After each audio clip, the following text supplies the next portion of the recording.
بسم اللہ الرحمن الرحیم۔ اللہ تعالیٰ نے حضرت آدم علیہ السلام سے زمین پر نسل انسانی کی ابتدا کی اور ایسی قومیں زمین پر پیدا کیں جن کی طاقت اور وحشت کی داستان ہمیں قرآن سناتا ہے۔ ایسی ہی ایک طاقتور قوم کو اللہ تعالیٰ نے زمین پر پیدا فرمایا۔ ان کی طاقت کا اندازہ آپ اس بات سے لگا سکتے ہیں کہ ان کی قوم کے لمبے افراد کا قد 750 فٹ تک ہوتا تھا۔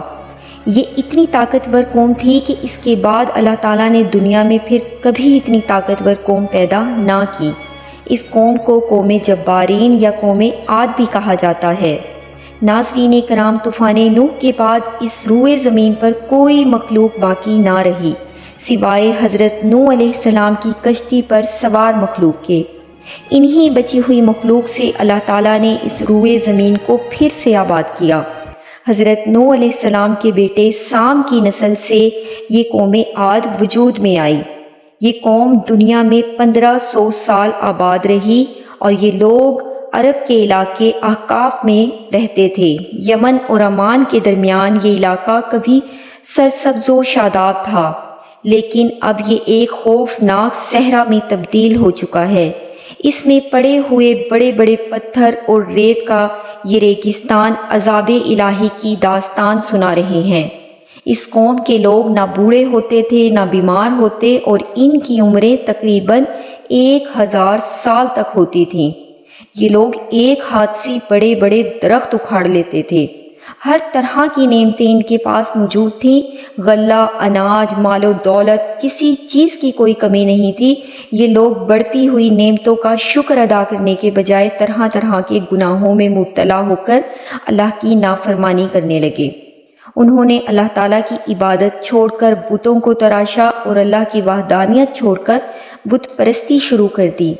جب یہ لوگ بہت کفر و شرک میں مبتلا ہو گئے تو اللہ تعالیٰ نے ان کی ہدایت کے لیے حضرت ہود علیہ السلام کو اس قوم میں مبعوث فرمایا۔ حضرت ہود علیہ السلام نے ان کی ہدایت شروع کی اور ایک اللہ کی عبادت کا درس دیا۔ حضرت ہود علیہ السلام 50 سال تک اپنی قوم کو کفر و شرک سے منع فرماتے رہے۔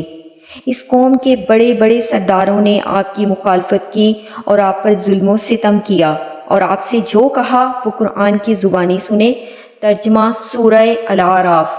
کیا تم ہمارے پاس اس لیے آئے ہو کہ ہم ایک اللہ کو پوجیں اور جو ہمارے باپ دادا پوجتے تھے انہیں چھوڑ دیں؟ تو لاؤ وہ عذاب جس کا ہمیں وعدہ دے رہے ہو اگر سچے ہو۔ ناظرین کرام، آخر عذاب الہی کی جھلکیاں شروع ہو گئیں۔ 3 سال تک بارش نہیں ہوئی اور ہر طرف قحط، خشک سالی کا دورہ ہو گیا، یہاں تک کہ لوگ اناج کے دانے دانے کو ترس گئے۔ اس زمانے کا یہ دستور تھا کہ جب کوئی بلا اور مصیبت آتی تھی تو لوگ مکہ معظمہ جا کر خانہ کعبہ میں دعائیں مانگتے تھے تو بلائیں ٹل جاتی تھیں۔ چنانچہ ایک جماعت مکہ معظمہ گئی۔ اس جماعت میں مرثد بن سعد نامی ایک شخص تھا جو مومن تھا، مگر یہ اپنے ایمان کو اپنی قوم سے چھپائے ہوئے تھا۔ جب ان لوگوں نے مکہ معظمہ میں دعا مانگنی شروع کی تو مرثد بن سعد نے انہیں کہا کہ اے میری قوم، تم لاکھ دعائیں مانگو مگر خدا کی قسم اس وقت تک پانی نہیں برسے گا جب تک تم اپنے نبی حضرت ہود علیہ السلام پر ایمان نہیں لاؤ گے۔ حضرت مرثد بن سعد نے اپنا جب ایمان ظاہر فرمایا تو قوم کے شریر لڑکوں نے ان کو مار پیٹ کر الگ کر دیا اور خود دعائیں مانگنے لگے۔ اس وقت اللہ تعالیٰ نے ان پر 3 بدلیاں بھیجی، ایک سفید، سرخ اور سیاہ، اور آسمان سے ایک آواز آئی کہ اے قوم عاد، تم لوگ ان بدلیوں میں سے اپنے لیے ایک بدلی پسند کر لو۔ ان لوگوں نے کالی بدلی کو پسند کیا اور ان کا خیال تھا کہ کالی بدلی خوب بارش دے گی۔ چنانچہ یہ سیاہ ابر قوم عاد کی طرف چل پڑا۔ قوم عاد کے لوگ کالی بدلی دیکھ کر بہت خوش ہوئے اور حضرت ہود علیہ السلام نے ان سے فرمایا کہ اے میری قوم، دیکھ لو عذاب الہی ابر کی صورت میں تمہاری طرف بڑھ رہا ہے۔ مگر قوم کے لوگوں نے کہا نہیں، یہ تو بارش کا بادل ہے۔ یہ بادل پچھم کی طرف سے آبادیوں کی طرف برابر بڑھتا رہا۔ اس میں سے ایک آندھی آئی جو اتنی شدید تھی کہ اونٹوں کو ان کے سواروں سمیت کہیں سے کہیں پھینک دیتی تھی، اور پھر یہ اتنی تیز ہو گئی کہ درختوں کو جڑوں سے اکھاڑ کر لے جانے لگی۔ یہ دیکھ کر قوم عاد کے لوگوں نے اپنے سنگین محلوں میں داخل ہو کر دروازوں کو بند کر لیا، مگر آندھی کے جھونکوں نے صرف ان دروازوں کو نہ صرف اکھاڑا بلکہ پوری عمارتوں کو جھنجھوڑ کر ان کی اینٹ سے اینٹ بجا دی۔ 7 رات اور 8 دن تک مسلسل یہ آندھی چلتی رہی، یہاں تک کہ قوم عاد کا ایک آدمی مر کر فنا ہو گیا اور اس قوم کا ایک بچہ بھی باقی نہیں بچا۔